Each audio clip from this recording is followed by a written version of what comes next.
Assalamualaikum warahmatullahi wabarakatuh. Perkenalkan, nama saya Muhammad Rafli Alfiansyah dari jurusan Teknik Manufaktur Industri Agro tingkat 2. Di sini saya akan menjelaskan berbagai materi yang ada. Kepala pembagi yang pertama salah satu aksesoris penting mesin milling. Yang kedua digunakan untuk membagi keliling lingkaran menjadi bagian yang sama, membuat segi 4, segi banyak, dan roda gigi. Berikut adalah bagian-bagian kepala pembagi. Metode pembagian indexing: yang pertama langsung direct indexing, dua tidak langsung, sederhana simple indexing, angular, diferensial. Pembagian langsung: definisi pembagian yang dilakukan dengan memutar spindle kepala pembagi yang mengacu pada alur-alur atau lubang-lubang pelat pembagi. Pembagian tidak langsung: pembagian ini dipakai apabila segi yang akan dibuat tidak dapat dikerjakan dengan menggunakan pembagian langsung, tetapi jumlah segi yang dapat dikerjakan masih terbatas pada jumlah lubang pada piring pembagi yang dapat ditukar-tukar. Simple indexing: di dalam rumah kepala pembagi ada transmisi poros roda cacing dengan rasio I sama dengan 40 pembagian. Yang pertama, poros cacing terhubung dengan engkol pemutar, sedangkan roda cacing terhubung dengan benda kerja, sehingga benda kerja berputar 1 kali bila engkol diputar 40 kali. Angular indexing: definisi pembagian sudut yang sama dengan kepala pembagi. Satu putaran penuh indeks kerang 1:40 dari 360 sama dengan 9 derajat. Indexing dengan satuan derajat, jumlah derajat yang dibutuhkan adalah 9. Pembagian diferensial. Differential indexing: bila semua metode sebelumnya tidak dapat digunakan dalam proses pembagian, maka digunakan metode differential indexing. Dan yang selanjutnya materi bubut ulir. Ulir Derrida. Pengertian ulir: ulir adalah garis atau alur profil melingkar yang melilit pada silinder yang mempunyai sudut kisar atau uliran tetap. Kegunaan sebagai pengikat mis atau sekrup baut mur. Digunakan dalam pengukuran mikrometer, memindahkan daya, dongkrak, poros, transportir. Gambar teknik ulir. Jenis-jenis ulir secara umum ada 3 bagian. Yang pertama dilihat dari bentuk profil alur, dilihat dari banyaknya jalan uliran, dan yang ketiga dilihat dari arah gerak ulir. Jenis-jenis ulir standar berdasarkan fungsinya. Ulir terdiri atas 2 ulir pengikat penyambung, ulir transmisi, masing-masing ada bagiannya sebagai berikut. Jenis-jenis ulir standar transmisi. Definisi ulir yang berfungsi untuk pemindah gerak atau tenaga pada suatu alat-alat mesin. Ditinjau dari bentuk penampangnya, ulir transmisi terdiri atas ulir dengan penampang segi 4, ulir dengan penampang trapesium, ulir dengan penampang setengah bulat. Ulir dengan penampang setengah bulat digunakan pada alat transmisi yang memerlukan koefisien gesek yang relatif kecil, memiliki pasangan dengan peluru berbentuk bola. Ulir majemuk. Definisi ulir yang memiliki 2 garis profil alur atau lebih yang dibuat dengan bentuk sebangun. Cara kerja membubut ulir. 1. Bagian-bagian utama. Bagian-bagian utama saat membubut ulir dijelaskan dengan gambar berikut. Roda gigi pengganti. Tujuan dari pemasangan roda gigi pengganti: 1. Mendapatkan perbandingan putaran benda kerja dengan putaran poros transportir yang sesuai, mendapatkan perbandingan kisar pitch pada benda kerja dan kisar pada lubang ulir transportir yang sesuai. Pahat ulir luar segitiga digunakan untuk membuat alur ulir segitiga bagian diameter luar baut. Ukuran disesuaikan dengan besar kecilnya baut yang akan digunakan.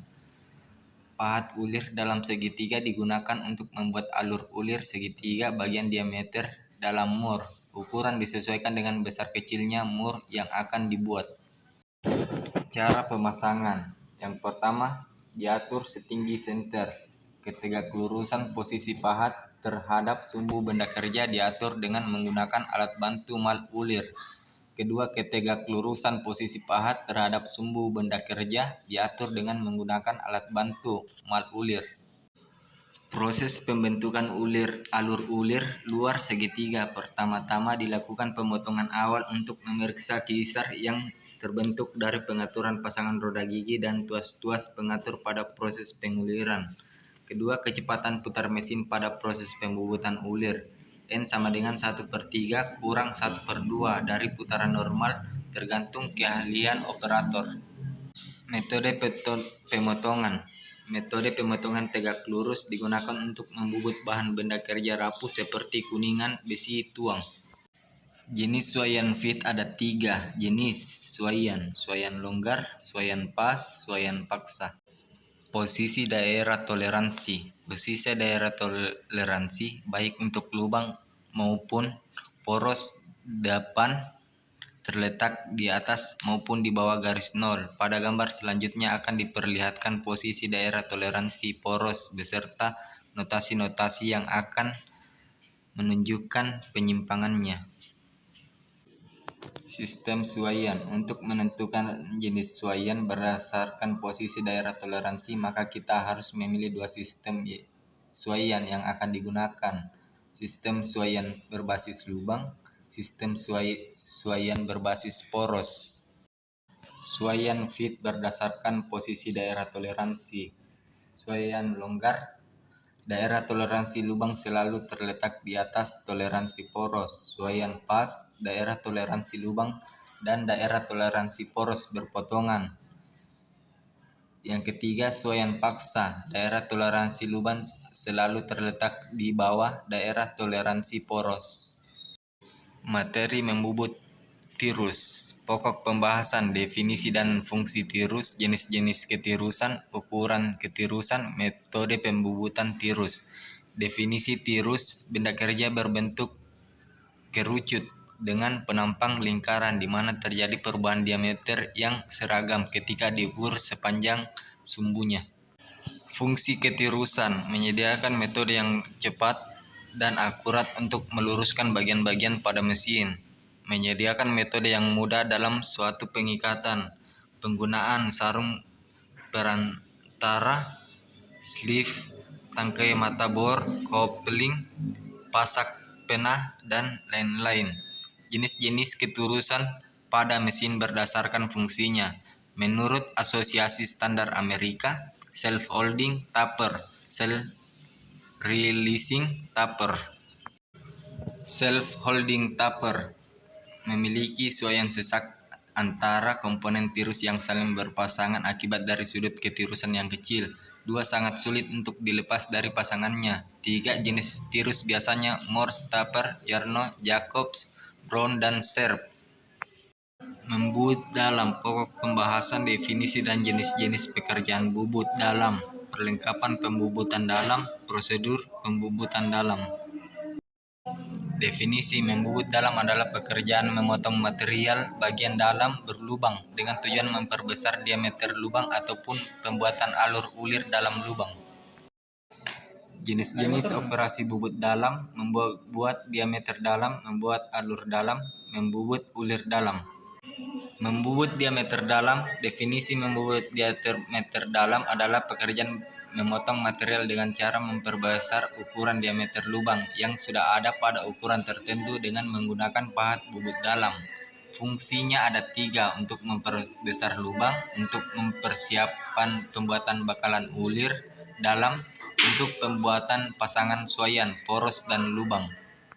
Membubut alur dalam. Membubut alur dalam adalah pekerjaan memotong material dengan cara memotong profil alur dalam pada suatu lubang.